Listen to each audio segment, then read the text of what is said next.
So I want to get more into your backstory when it comes to you meeting this beautiful woman right here. How did this come about? Give us a little My bit of backstory baby. about give me a little bit of backstory about Mm. this behind this here. Woo. I see her, I get a little excited. Oh, Um, I love let me that. Oh, you're excited. That's good.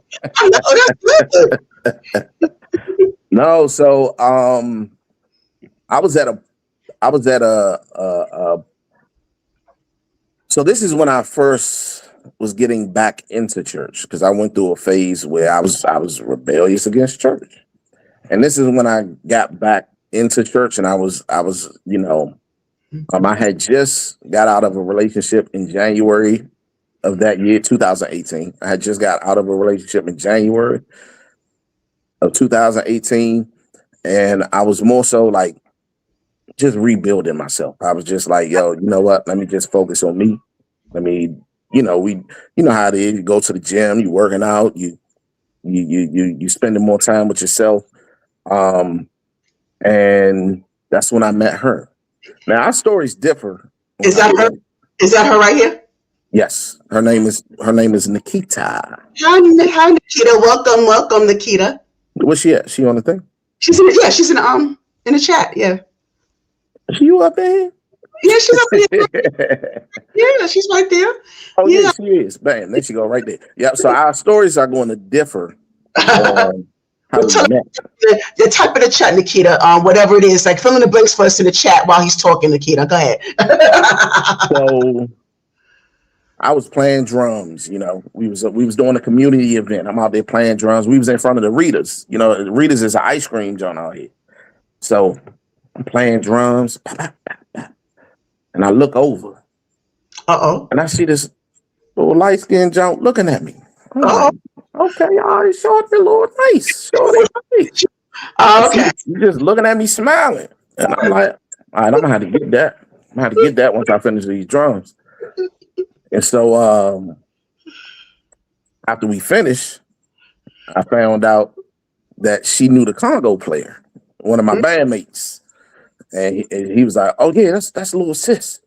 So I said, "That's little sis." Oh man, little sis, she off limits. That's your little sis, she off limits. So I left it at that, and I didn't.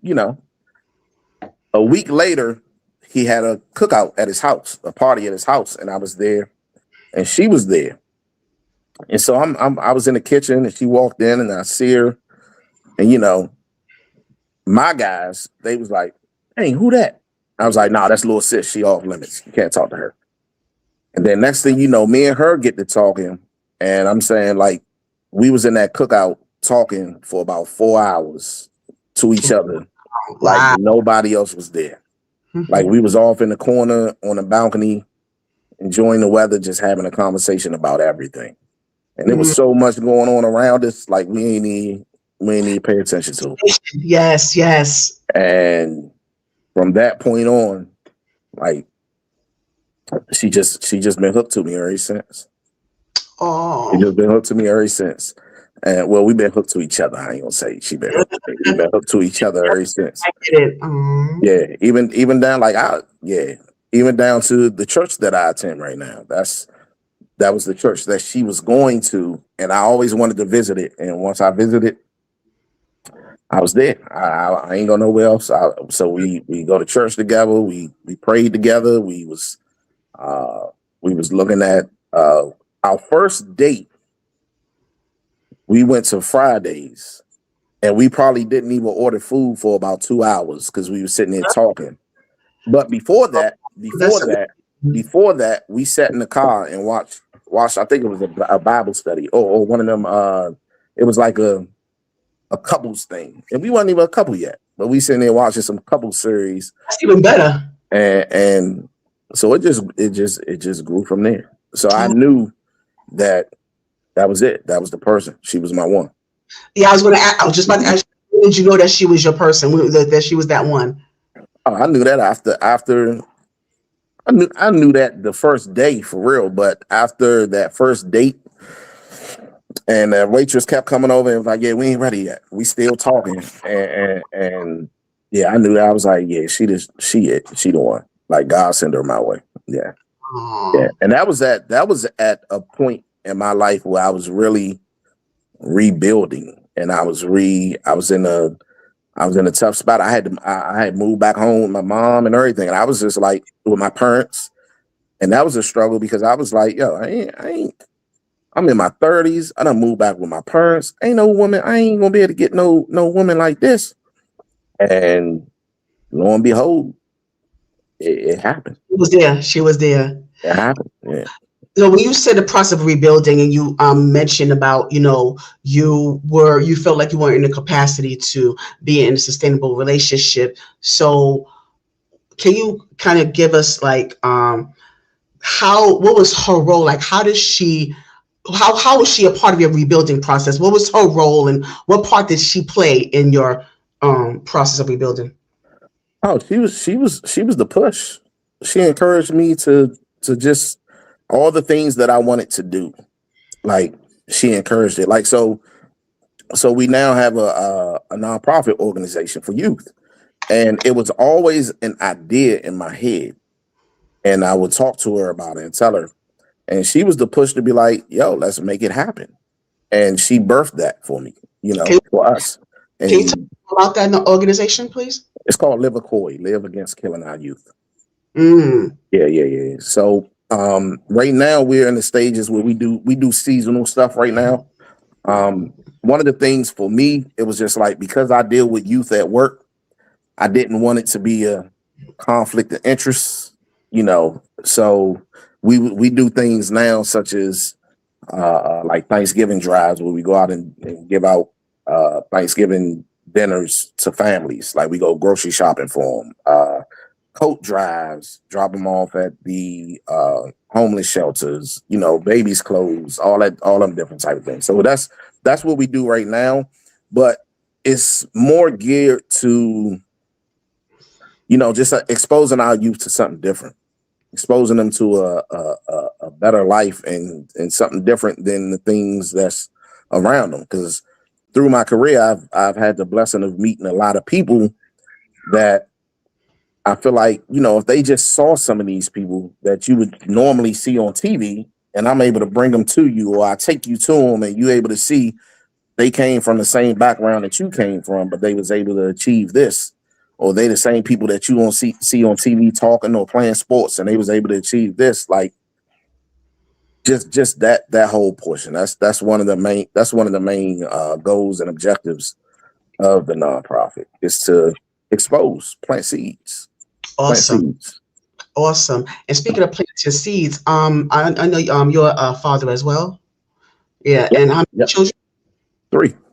Three children. What are the ages? I have an 18-year-old, I have a 2-year-old, and I have a 1-year-old. Oh goodness! Wow. Yeah. No, no, no, I know. No. Wow. Starting oh you starting all the way over. Start it over. Start it over. Wow, that is oh my gosh. So and then I know like how does your journey as far as your career and your position as a minister, officer, mentor, I know that really molded you, as far as being a father. So what is your approach towards parenting?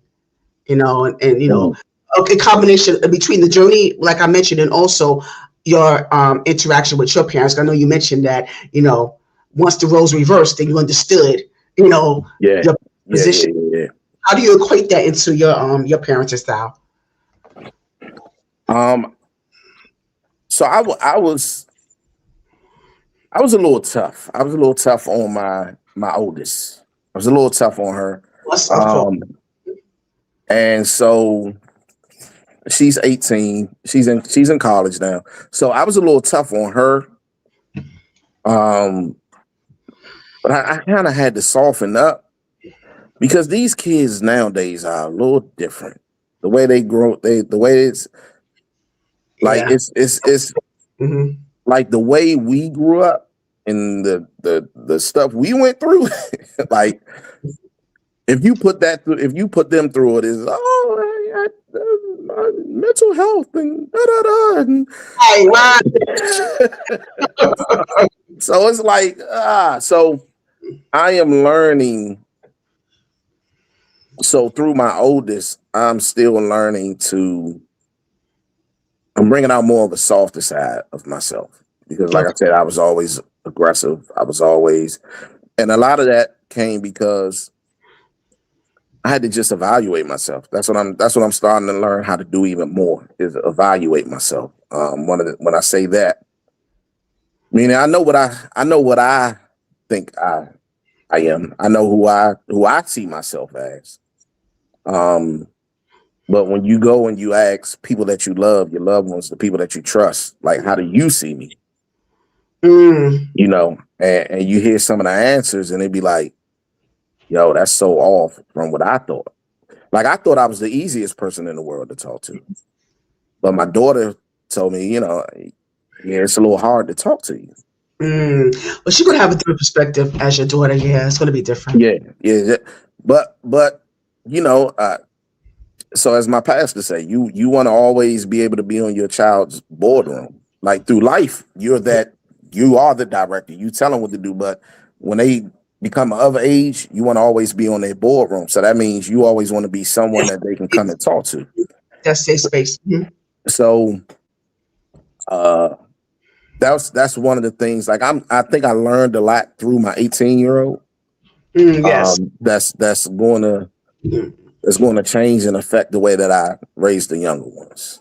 I'm more after hearing things. I've heard some words like aggressive, intimidating, not to be played with, and so I'm realizing, you know what, I got to soften that up. I got to soften that up. Like I gotta, and to me, I think I'm goofy, I'm funny, I'm the easiest to talk to. And Yeah, yeah. I said, yeah, I gotta. If that's what I see myself as, I gotta show that more. But I'm glad you Gotta, worked on that. yeah, Yeah, yeah, and I commend you for actually acknowledging that and you putting in the work. yeah. Because some parents, especially some adults, some parents, it's hard to get through. Because I have conversations about this when it comes to parents and accountability. They think they're exempt from that. So I'm just glad Oh, that yeah. you work to understand where that child is coming from. Because I try to, because I'm a parent myself. I have my child is an adult now, but I try to instill a level of respect, but also understanding the idea of expressing themselves. That I was not one of those parents that would always make the adult always all right all the time because they're not always right.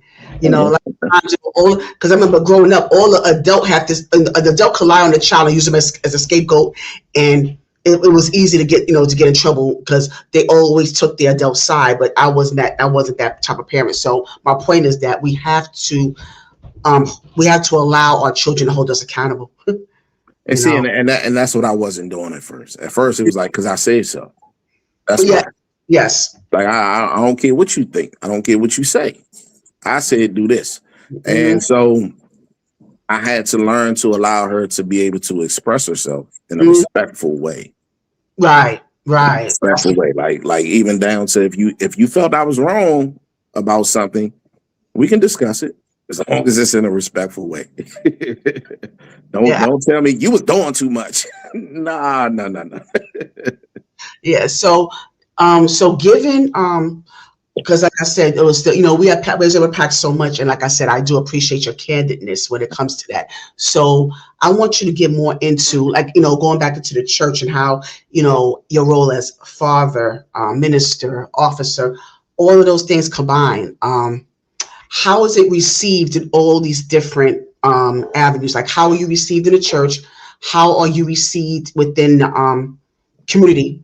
How is it received within your family dynamic at home? How is that received? I know it's a lot, but I'm just want to Yeah, get different elements here. And can you keep? Yeah, I'm still listening, but I got you. I got you. Yeah, now I've been, I think in all areas, I've been seen as a leader.